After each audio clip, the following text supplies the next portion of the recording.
to today. And what is your opinion on the state of the pro wrestling business? Because not only have we seen basically the WWE be the main national entity, but now we're also seeing them be the main training entity that's getting pushed out there. And we know you know a lot about training. So what is your opinion of the state of the pro wrestling business?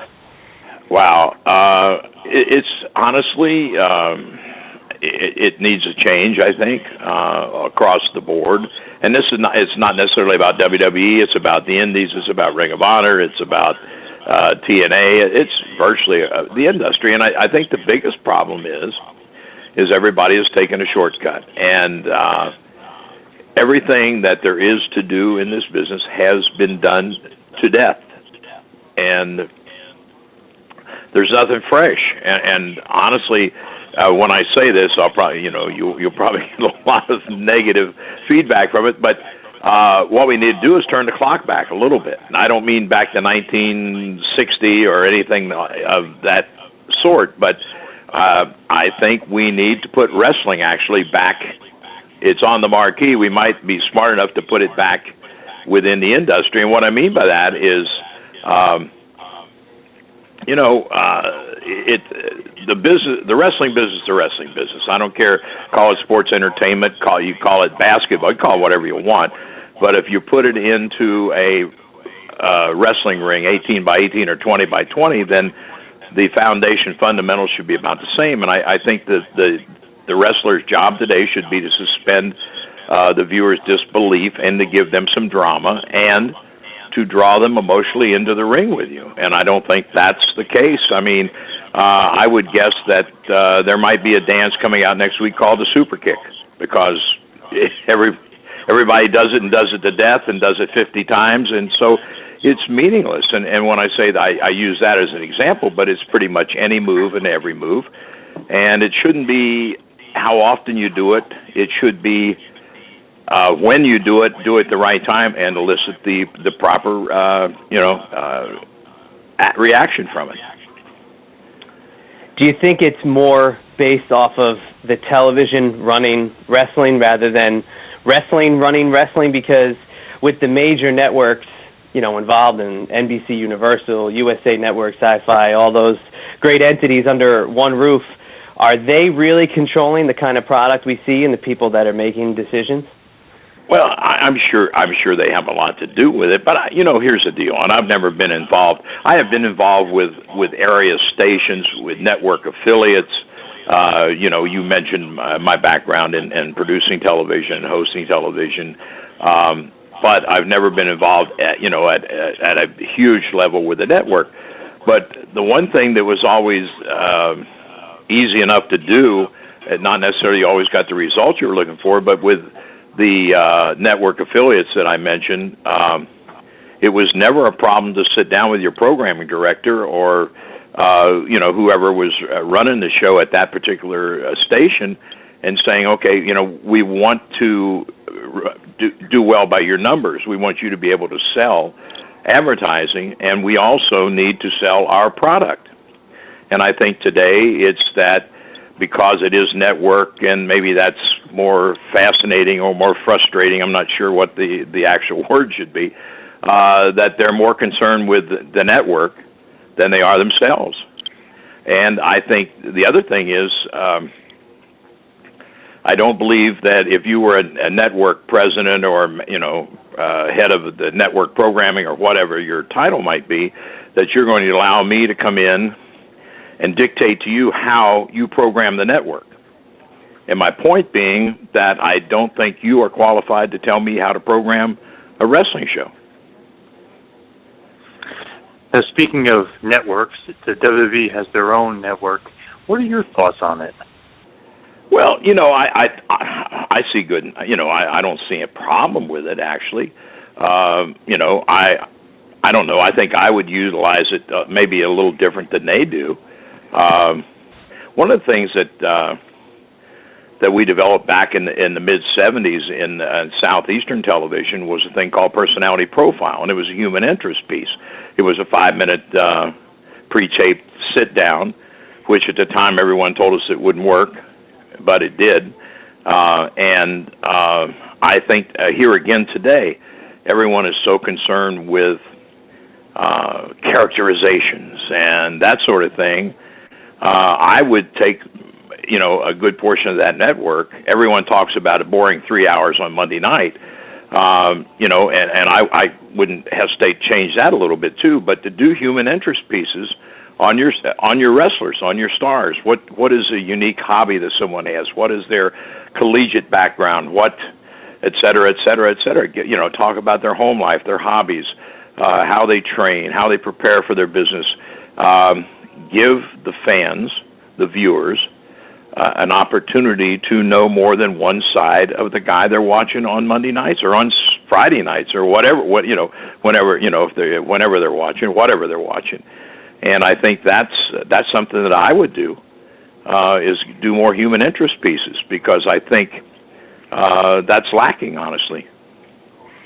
It's funny. Probably the best Raw I've seen in years was basically done on accident because it got canceled due to the big weather storm we had. I know. Up here Yeah, you're right. And it was almost like what you were saying about Southeastern Championship Wrestling. It was almost like human interest pieces. They had a little interview with Dana Bryan. Did you happen to see that episode? I did, and I also, I as you know, I do a couple weekly programs on a couple of different websites, and but I also surf around. I know writers and whatever the guys that do several different websites. So I surf around and look and listen and pay attention a little bit. And the thing was that, everybody was, wow, that was really cool, man, that was great. I enjoyed that, this, that, and the other thing, and. I think instead of doing the audience participation is you pick the type of match or you pick who this guy wrestles, is maybe if you're listening to the audience, maybe that's what you should be listening for, is, their reaction to things like that. Yep, definitely. Now, something that the fans have been definitely reacting to in a positive way has been NXT. Are you a fan, or have you had a chance to watch NXT at all? I'll be honest with you. I hate watching things on my small screen, and I haven't set my big screen, my big TV up to take things off the internet yet. So I've seen it in bits and pieces, but I haven't been a steady viewer. But I know from other people in the industry, the reaction I get from friends like Lance Storm, for example, is it's a wrestling show. And everyone seems to think it's a better show than Raw or SmackDown or Impact or whatever. And again, maybe somebody should pay attention to that. It can't hurt, to give the people something that actually, well, as I mentioned earlier, I think part of the problem with the product is people don't get emotional. You can't get emotionally involved with bad comedy, or at least I can't. I don't know what you guys watch or where you watch. One show that I was really into that's off the air now is Sons of Anarchy on FX, and another show which has got one more episode, has been on for 6 years, is Justified. But those are great stories. I mean, they've got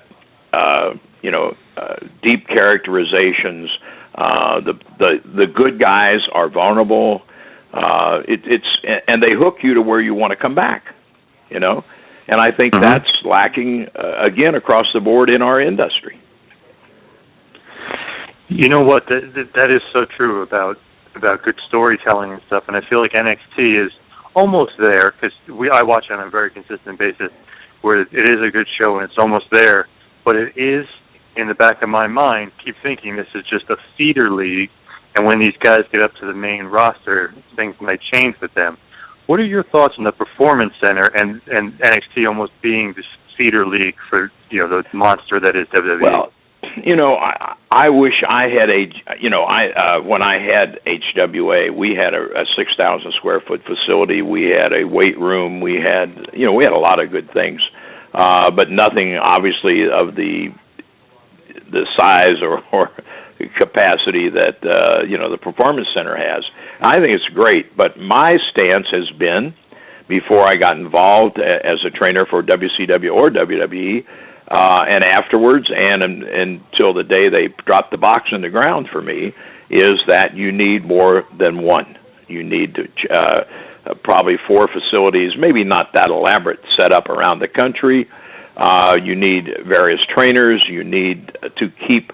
Well, let me say this: when I was with the company, I had 2 to 5, 6 sometimes guys from the main roster that weren't being utilized, and they were there. They trained with the developmental guys. They worked our shows, and it gave the guys an opportunity to work at a higher level, actually. And the other thing is that that the territories offered you, and you can't get in one place with one group of people, is you change areas, and you're going to find that the fans buy different things. And I think that the guys learning our craft should be aware of that and should be able to, adjust to that. And if you had 4 developmental centers, and you could move your athletes from place to place. I mean, if some of these guys are kept on a developmental roster for 2 or 3 years, they could be moved around. They could work with different trainers. That's another thing. I don't, it's if you take professional football, baseball, basketball, anything like that, you'll find that a particular athlete, that a lot is expected of when he comes, say, out of college, that maybe the team that's drafted him or signed him, for some reason, maybe there's a chemistry problem with he and the manager or the coach or who, whatever. And so then this guy is there for a couple of years, but he, then gets his release. He goes to another team, and he flourishes. Not because the first coach was bad, it's just that their chemistry didn't gel. And that's part of it, I think, too, So, I think there's a lot of pluses for having more than one place like that, and I don't believe in turning out a assembly line product. I think, as you mentioned earlier, I've been in the business over 55. It'll be my first match of 55 years ago this coming July the 4th. And, the fact that we were allowed to develop, not that people didn't make suggestions or not that we didn't get help, but we were allowed to grow and develop as performers. And I don't believe that you, me, or anybody else can write a promo for someone. We can give them guidelines. We can give them bullet points. We can give them parameters within which we want them to work. But to just turn around and say, "Here's your promo," I think is dumb. I'd say it nicer, but I don't know how to say it nicer. It makes no sense to me. I said to somebody the other day to go back a few years, and maybe some of the people listening won't understand the example, but Wahoo McDaniel, former linebacker with the Dolphins and the Jets, when Wahoo stepped to the microphone and said, "I'm going to kick somebody's ass on Friday night," you could go to the bank with it, because he was legitimately a tough guy, A, and B, it was his promo. It was him talking. And when I hear Roman Reigns, who I see so much potential in, I truly do, saying "suffer and succotash," I'm not sure the last time or the first time I ever heard a tough guy, use that particular phrase. So true. That was absolutely terrible and didn't fit his character, and he seemed uncomfortable even saying that. Well, and there's the other point too. When it sounds like you're reading something, or it's and you guys have heard this, you've heard it on other people's shows, you've probably had people talk about it on your show, but going back to my era, Flair was Flair, Dusty was Dusty.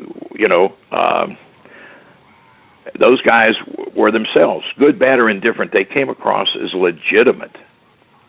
And if let's parallel everything with good movies. You guys, I'm sure, this is an example I use when I do seminars and stuff. I'm sure you guys have seen Scarface. Oh, yeah. And Al Pacino is an amazing actor, but somewhere in that 90 minutes or however long that movie lasted, you stop thinking of him as Al Pacino, and he became Scarface. And so simply because he became the character, and that's, you can tell me you want me to be a plumber, but if I'm more comfortable being an insurance man, then I can go through the motions of being a plumber for you, but I'm not going to sell a lot of plumbing equipment because I'm not going to come across as real or legitimate. That's so well said, and it kind of goes back to the way the business is now, and the training that they give these guys and what they force feed these guys.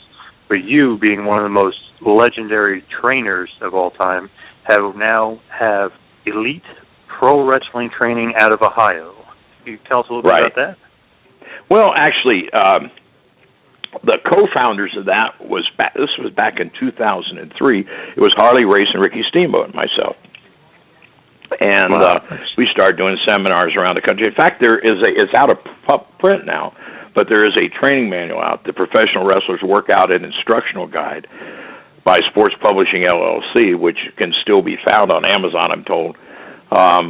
That a training manual that the three of us did, along Jim Ross did the forward, and Alex Marvez actually did the editing and contributed a lot to it as well. But that's how that whole thing got started. Then, of course, Ricky went to work for the Fed, and Harley had a camp. I mean, had a school and still does, but then his health got to be a problem with him doing a lot of traveling. So it's basically myself now. Now, up until just the first of this year, I had not been doing anything around the Cincinnati area at all. Strictly had been going out and doing weekend training camps for independent promotions, which I still do, by the way. But now I'm doing 3 sessions a week in Hamilton, Ohio, which is it's greater Cincinnati, with Christian Wrestling Association International at their warehouse. We train on Tuesday and Thursday evenings and Saturday mornings. We're building a roster, and but I'm still available to go out and do these weekend camps. The Monster Factory, Deep Southern Championship Wrestling, Antonio Thomas's training facility up in New England are some that are yearly schedules for me, and so you can go to the epwt.com website, and there are testimonials on there from people I've worked with and so forth and so on. But that's my passion. To me, it's giving back, but there's a right way and a wrong way to present this business. And honestly, there are a lot of pseudo-trainers out there now, a lot of guys who would tell you they can teach you, but you can't teach what you yourself don't know. I watch a lot of doctor shows, but I don't think you're going to let me perform surgery on you. Yeah. And that's sadly enough is one of the shortcomings of the independents as well, I think, is that there's guys out there. Well, I've got some kids in my taking my sessions now that were trained, and if you could see me, I have my fingers up in parentheses. But they're learning all over again because I'm trying to teach them the art of professional wrestling, which is not about laying everything out in the dressing room. There's a lot of improvisation to the actual art of our business, and there's a lot of basic fundamentals that are just jumped over. It's okay, I'm going to teach you to do moonsault, teach you to do this, but facial expressions and body language are paramount to the to reaching out and emotionally pulling a viewer into that ring with you. So that's those are some of the things that I key on more than the standard lull here. Dive through the ropes, this, that, and the other thing.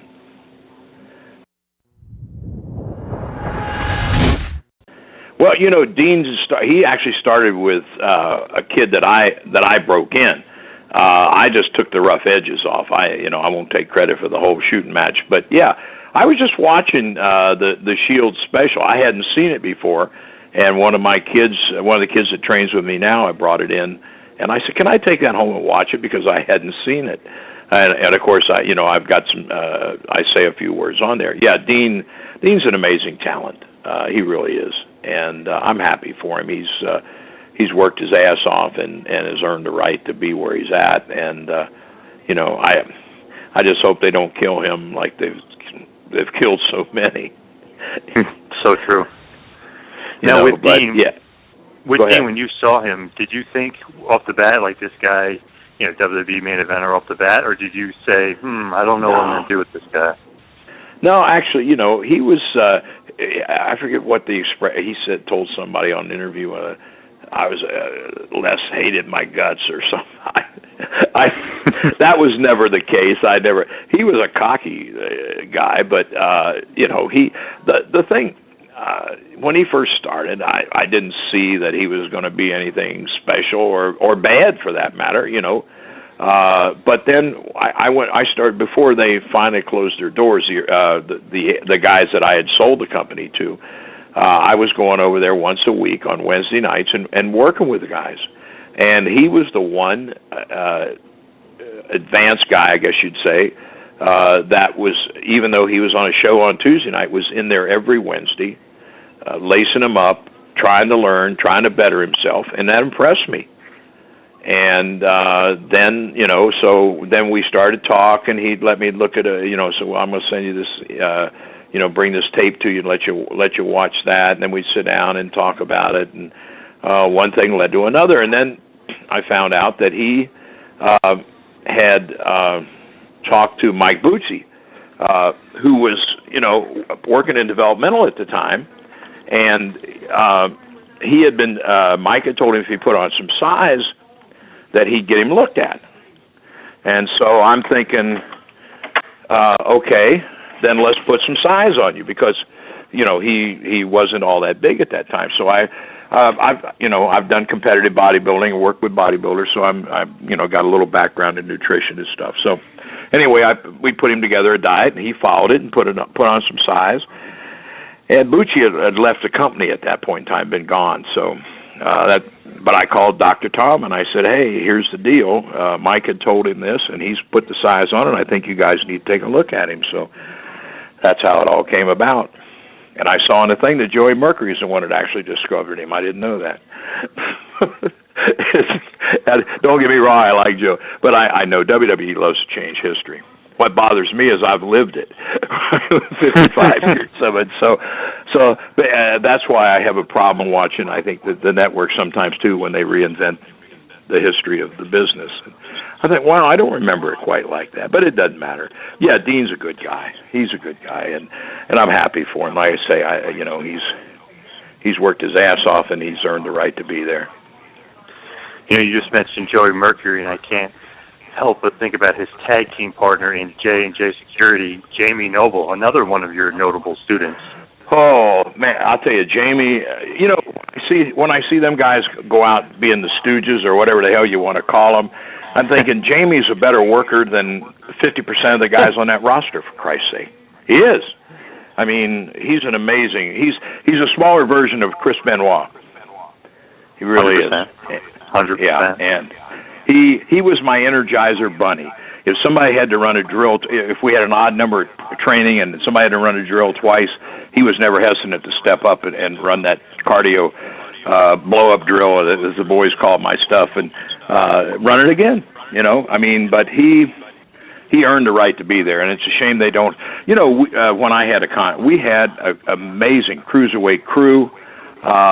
It's a shame that they didn't realize what they had, WWE didn't realize what they had, because they could have built a lot around it. I mean, Shannon Moore, Shannon the other day sent me an email, said, you know, he said, the year I spent with you, he said, was one of the best years I ever had in the business. I learned more in that year than I learned in the 20 I've been around altogether. And, but we had Shannon, we had, my Matt Stryker, we had Shark Boy, we had Kaz Hayashi, we had Jamie, we had Chad Collier. I mean, we just had an amazing crew of cruiserweights, and they had no idea what to do with it. Or I maybe had an idea and just didn't want to do it. I don't know. It's funny. You had so many of those great guys, and a lot of them ended up going into WCW under the cruiserweight division, you know, under that banner. Well, a lot of them came to us, actually, from WCW. Yep. That was, in fact, Shannon will tell you, that he was really apprehensive about coming to Cincinnati because somebody told him the old man didn't like 3 count. And I did. I mean, it wasn't a personal issue. I'm not about spot monkeys. To me, it's about telling a story and again, getting people emotionally involved. But then once he and I hooked up, and I mean, to me, I just saw so much potential in Shannon. He was this generation's Ricky Morton. Thank you for watching the Hannibal TV. Please like this video